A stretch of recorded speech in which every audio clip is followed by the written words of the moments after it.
What is going on, Colts Nation? Welcome back to another episode of Bring the Juice. Your guys, Cody and Derek, back for another episode, guys. And the NFL draft, about a week away from when this video is dropping. It is expected with the fourth overall pick, the Indianapolis Colts will be selecting a quarterback. I think it's all but pretty much in stone. The big debate does remain, Derek, which quarterback is the Indianapolis Colts top target right now? And obviously, we got to talk about, we just had a video that talked about this as well. Like, how does the draft position fall, right? You know, we all presume that Bryce Young is going to go probably number one to Carolina. If that does happen, does Houston take a quarterback? Do they not take a quarterback?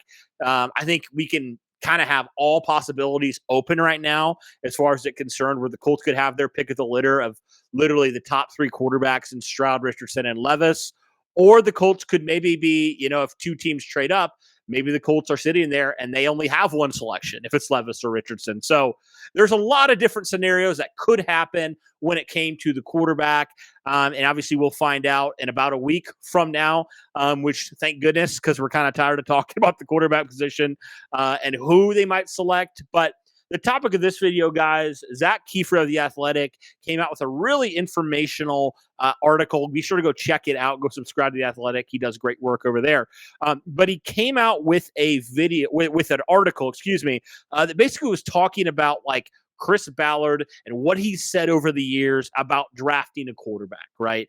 And we wanted to pair that with what Shane Steichen said when he was asked a couple months ago about what he's looking for in a quarterback, right? We all know Shane Steichen has worked with multiple different quarterbacks. He's worked with Phillip Rivers, Justin Herbert, and most recently with Jalen Hurts. So he's kind of had a different variety of quarterbacks that he's worked with. But I wanted to start with what Steichen had said regarding the quarterback position. When he was asked what he was looking for, these are the things that he had to say. He said accuracy, decision-making, the ability to create, above the neck, be obsessed with your craft, right? And Chris Ballard has also kind of talked about the quarterback position. Obviously, you know, when they went out and got Phil Rivers, we all know, Derek, how smart Phil Rivers was. Just a mental game, had that kind of, mental, he was playing chess, so everybody else was playing checkers kind of thing, right? And since then, the Colts haven't had a quarterback kind of that mindset that he has had, right? And I think that's the thing that we can start with is just that mental aptitude that the Colts are looking for, right? We're not going to talk about Bryce Young. We already talked about how great he is. But take me through just kind of your thoughts on these three quarterbacks here and kind of, as far as the X's and O's go and these kind of guys that are kind of in that, they may not be to the level that Phil Rivers was because he is, elite at that, but the guys that are very smart in that, take me through these three prospects and maybe their fit with the Colts. Yeah, I mean, of course, Phillip Rivers, when being signed with the Indianapolis Colts, had been in the league for way over a decade. The guy had been statistically, Phillip Rivers is one of the greatest quarterbacks of all time. Statistically, he's a top 10 quarterback that's ever played the game of football. Phillip Rivers did a great job of, just understanding the X's and O's and really getting the game of football. And like you said, he'd be that Steichen guy where like he was obsessed with the game of football until finally he just decided he wasn't anymore, right? After that 1 year with Indianapolis, he just decided like, I'm getting older. I'm tired of this. I'm just, ready to move on with the next chapter in my life. Even though it's not great, I understood it. But Steichen would have loved having a guy like Phillip Rivers because Phillip Rivers is not just a smart guy, but he is passionate about the game of football. Like that was one thing that Phillip Rivers had over almost everyone else in the league. There wasn't a single guy that could outwork Phillip Rivers in that locker room when they needed it. And that was a good thing for that Colts team when they were young and they were still fighting for a playoff berth. Through the struggles that they had at times, Phillip Rivers was that constant, I'm going to get you guy. Like that's exactly what he was. And that's something that the Colts are really going to look into. From an X's and O's standpoint, if we're excluding Bryce Young, clearly the X's and O guys, CJ Stroud has the best of the X and O's understanding when it comes to all of these quarterbacks. I would say it's not very far off. Just being able to make certain throws and being consistent. Stroud is clearing away the best when it comes to overall consistency, accuracy, the boot, when it comes to the X's and O's. Now, the other thing is, making plays. A lot of people question CJ Stroud's ability to do that until they saw the Georgia game. What does he do with a lineman in his face every other snap, right? And he showed you, like, even when I had guys hitting me, I was still making plays. I was still running, making throws, exactly what a real NFL quarterback needs to do nowadays. Things that Joe Burrow and Justin Herbert do. Not necessarily killing you with the legs, but being able to utilize them. And that's what it is. But of course, when you look at the other quarterbacks, Anthony Richardson, there's not a more athletic quarterback that is going to come into the league ever before Anthony Richardson. He is just a phenomenally athletic being that just is second to none outside of anyone else. Will Levis, you saw him be able to do that in his junior year at Kentucky. Obviously, this last year he dealt with the injury, so he wasn't really moving as much because he didn't want to get that shoulder hit as much as he was. So, he wasn't using his legs as much as he could have. But again, the biggest one that, Steichen kept bringing up was, the willingness to win, like willingness to perfect your craft. Who is obsessed with wanting to get better at the game of football? Obviously, we've said this so many times, Cody. We don't know these guys. We don't know them on a personal level. We don't know them from a professional level. So we don't know how these guys are. The Colts obviously have talked to all of these guys multiple times and understand who has a bigger chip on their shoulder than everyone else. But I would dare to say that all of these guys have a willingness to learn and to get better. CJ Stroud already has great mechanics, but I know he is willing to get better. Anthony Richardson has that. Will Levis has already shown you he's been training ever since the season ended this last year. He's been in California getting better with mechanics. He's gained about 10 pounds in pure muscle, getting better. And Anthony Richardson on a whole nother level. I think Anthony Richardson is the most dedicated quarterback of this entire process. I think he's definitely the most raw, but I think he's the one guy that is like a sponge. He will soak in everything that you feed him as long as you're feeding him the right information. And that's one of those things, Cody, that I think could catapult him over everyone else. Shane Steichen and Chris Ballard may be sitting back and they say Anthony Richardson might be the most dedicated quarterback of the draft class.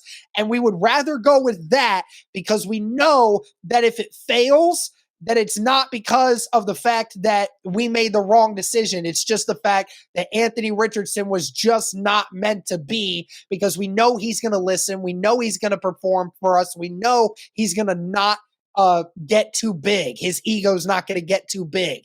And that's the important part of being a leader, is being able to be dependable and adapt to what's going on. So there's a bunch of different things that all of these guys work through, but they all have their own different ways that they really fit with Shane Steichen in this Colts offense.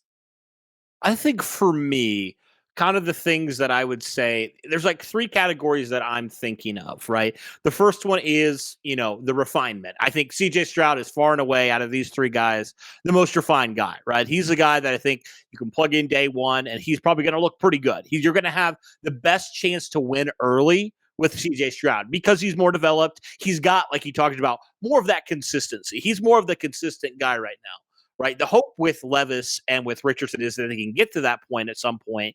But based off of the last year, CJ Stroud's far and away the better prospect right now. Now, you look at the future projections, like you talked about, the physical skills, a guy who is a creator. I mean, that fits Anthony Richardson to a T. Like the physical talent we all know about, it's been well documented, 6'4", over 240 pounds. He runs what he runs. He breaks combine records. He's just a physical freak, right? He's got all that talent in the world. But I would say this is another factor that I want to throw in as well, Derek, when it comes to Will Levis, because I think a lot of people are very overly critical of Will Levis, almost to a fault. He was dealing with not just one injury, like 3 injuries last year, but he fought through them. The season didn't go the way, obviously, that he expected or Kentucky expected. But people in Kentucky and his teammates, from what I've heard, they love Will Levis. He feeds that team. He fed that team the last couple of years. They feed off of his energy. And you think about it, man, the expectations were sky high for him this last year. Didn't go the way that he did. So, I mean, when you talk about these three prospects, Anthony Richardson only has 1 year. Yeah, the season probably didn't go the way that he wanted, but Will Levis had the high. I think from what the expectations were to what the season actually came out to be, he definitely had to be humbled this last year from what he, was projected to be and how he was projected to do and what actually came to be. And that's a factor I think we don't talk about enough is the adversity, right? How do you deal with whenever things aren't perfectly on script, right? When things happen, how do you deal with that? And I think that maybe gives him an advantage that we're not talking about over these other two guys, right? Because, none of these other two guys had to deal with, to the degree that Will Levis did last year in Kentucky, right? They didn't have to deal with that. Levis got dealt a bad hand. Yes, he does have faults. No question about that. But I do think that's something we need to consider is like Levis went, did what he did. Season didn't go the way he did. And you do wonder, man, how much do you learn from failure? How valuable was that for a guy like Will Levis? When the season didn't go the way it did, when things went south, when you didn't have things around you that you hoped to have, and it just didn't go that way. I think that is something that we need to consider as well. Well, and the one thing, and it's the same argument that I have when people say, "Oh, Stroud's an Ohio State quarterback. You can't take him because he's from Ohio State." It's a proven fact that Ohio State quarterbacks just don't pan out. You just can't take them.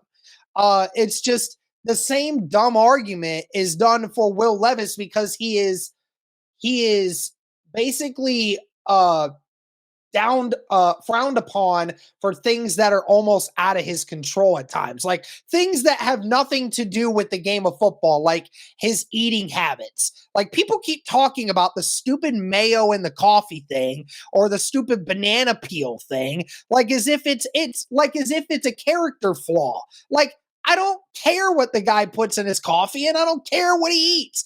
As that does not define him as a football player. I don't care what he does on the outsides. There's dudes that go home, they eat way worse shit. They eat worse, terrible things, man.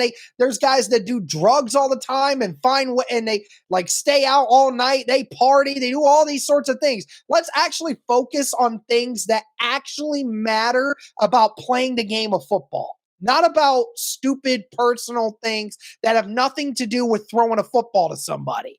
Let's talk about those things.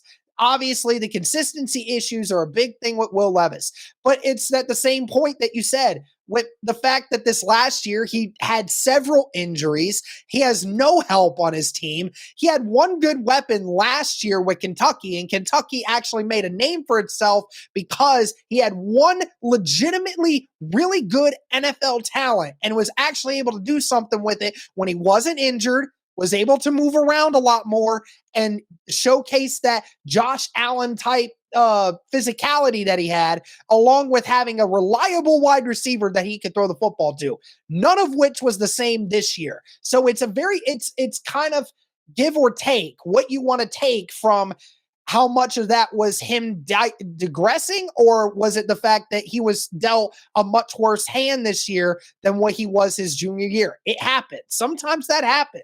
So It's one of those situations where people are just finding a reason to not like somebody. And I just hate that. You got to try to find more ways of what this guy can do good for you rather than always focusing on what's so bad about him that we shouldn't draft him. Find the reasons you should draft him. Now, if there's not a lot of reasons why you should draft him, then fine. I totally understand it. But quit focusing so much on the negative. Focus a little bit more on the positives that these guys have. For sure. But you definitely can't ignore the negatives. And I think that is a factor for Levis that maybe, especially with what happened with Carson Wentz and all that stuff, some of those issues that he had that were, you kind of do wonder, with a little bit more of experience that he's had, as opposed to a guy like Richardson, who's really young, gonna be 21 when the season starts. how much more is Levis kind of set in his ways more than an Anthony Richardson is? It Like comes the down pocket presence. when we're talking about the Carson Wentz thing. I think the problem is that everyone just sees this young, big quarterback that has a rocket of an arm and is aggressive at times, right? Like, I mean, we kind of associate that Will Levis to Carson Wentz, but Carson Wentz's biggest problem was getting inside his own head. That was the biggest problem. Carson Wentz had all the physical tools, Cody, to be a good quarterback in this league. And for, dare I say, the first 13, 14 weeks of the 2021 season, he did just fine. He wasn't great at times, but there were certainly times he was far from bad. And there were a couple games in circumstances, even in the San Francisco game, when it was raining and it was windy, the conditions were all against him. Carson Wentz was making big time throws to big time players and getting the job done. Those sorts of things. And then at the end of the year, just nothing. There's nothing in here anymore. Like, that's the biggest problem. And I don't think Will Levis has that problem. Now, do the Colts think he has that problem? I don't know. I mean, that's a big question. I don't know. I don't know what he's like. I don't know how he is when it comes to his willingness to know and understand the game of football. It just felt like after a while, the situation that happened with Carson Wentz, he just seemed to lose a little bit of himself with what happened with Philadelphia. And it just never seemed to recover. Now, I don't think Will Levis will ever have to deal with something in that type. If he does have to, then hopefully it's not here in Indianapolis at one point. But I just don't think it's fair to compare a guy who lost his competitive edge versus a guy that we've never seen in the NFL before. And some of us don't understand what's going on mentally in somebody's head. Oh, for sure. And I'm not saying that's going to happen. I'm just saying I think that is the question. That is the concern. And obviously the Colts, met with Will Levis on Monday. So they'll know a little bit more of that stuff. But I do wonder, how much do you feel like he is? Is he less moldable than an Anthony Richardson? Because I don't think the Colts, Derek, and this is a report that it's totally fake from everything that I can tell of like how the Colts prefer Levis over Richardson because they feel like Levis can be a day one starter. The vibe that I've gotten, and from what I've heard, like guys like Kiefer and people say, is if the Colts believe in a guy and they need to sit him for a year, like they did with Patrick Mahomes when Chris Ballard was still there, they'll do that. They have an option to potentially do that. Now, obviously, we'd love to see that young guy play right away. Right. Like, it's not like a scenario where you're stuck and you only have the choice to choose that quarterback, right? Like, you can be patient with this guy if you feel like he could be your guy moving forward. And I just feel like that is something that, like, you just got to weigh. Like, yes, all these guys have pros, all these guys have cons, but like, which guy, has the mental aptitude we talked about? We already know about the physical tools, and also which guy has the character that you're looking for. Right. Yeah. I'm not saying any of these guys have bad character, but like, which guy stands out above the rest, right? When trouble comes, you talked about it with Wentz, right? When trouble came, Wentz folded. He folded. The team folded. When trouble came, you need to win one of two games, at least. You lost them both, and you got destroyed by the worst team in football. You didn't show any fight, right? We know this. We remember this. But like, that is the thing. And I think that is something that like, the Colts have to be so focused on because they swung and they completely missed on Carson Wentz. Yeah. They missed on a guy and they didn't do enough, to push those kind of things those traits that they hold extremely high. They didn't do their due diligence like they typically talk about, right, when it comes to the quarterback. So obviously Shane Steichen's going to have a huge say into this, and he should. He's going to be working with the guy. But that's my question is like some of the things that Steichen has said, some of the things that Ballard has said based off of some of the quarterbacks that he's raved about, like Phillip Rivers. Like, obviously Rivers didn't have the biggest arm in the world, but like his mental game just made up for it, right, in a lot of ways. Yeah. So can you get a guy that is younger but does have that capability, does have that resolve, does have those things? And year one's probably going to be rough. Let's be honest. Yeah. Year one's probably going to be rough. Andrew Luck's not walking through that door, right? You don't have that luxury this year. Doesn't even matter if it's Bryce Young. He's not Andrew Luck. He's not going to do the same thing for you. It's Exactly. not. So I think my biggest thing, especially with year one and potentially, year two struggles and growing pains, like which quarterback do you feel like has the potential to reach their full potential, Yeah. despite when it's hard, when you lose in heartbreaking fashion, when you get hit 20 times? Like, how do you bounce back? How do you respond to those things? And that's something only the Colts know. They've met with these guys a lot. It'll be very interesting to see kind of the direction they decide to go. I think all these guys certainly have traits you like. All these guys have questions, but ultimately it's going to come down to what the Colts are looking for and what Shane Steichen is working for. And that's kind of the beauty of it, Derek. You're not pigeonholing yourself into one type of quarterback. Right? You could take any of these quarterbacks. Stroud's more the traditional passer. Richardson, he has a little bit of both. And then obviously Levis, he can do a little bit of both also. But like all these guys can use their legs. Richardson probably does that a little bit more than these other two guys, even though I think he still can throw and he obviously has the arm to do it. So, like, which quarterback is your forte, I guess? Which quarterback is the guy that you feel like, long term you can do that? And if things fall where the Colts have an option, it's going to be very interesting to see who they go with.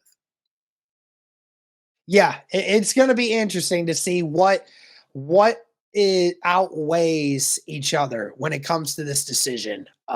Ballard's going to have his way of thinking of which guy is going to have the best traits to go forward, and I'm sure Steichen kind of may have a differing opinion on it.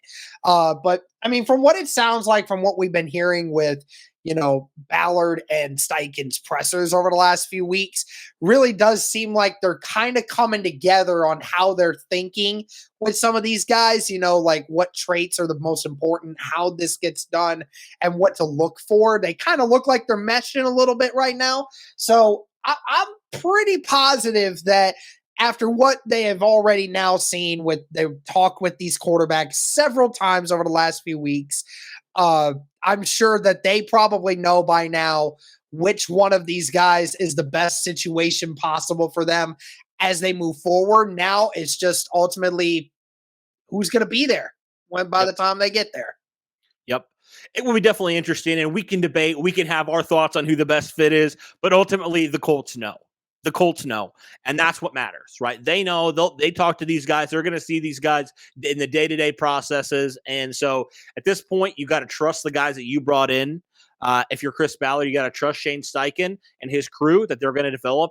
They're going to get their guy, and they're going to develop that guy into the best quarterback that they can get out of him. So it'll be interesting to see nonetheless. But, guys, we're really excited for this NFL draft.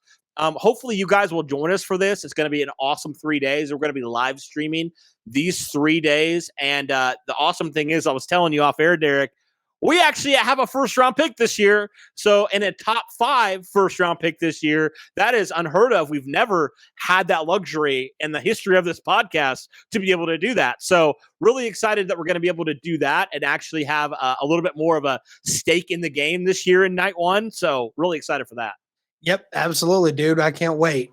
Yeah, it's going to be awesome. So be on the lookout, guys, for those streams coming up here. Probably get them posted sometime next week, I'm guessing.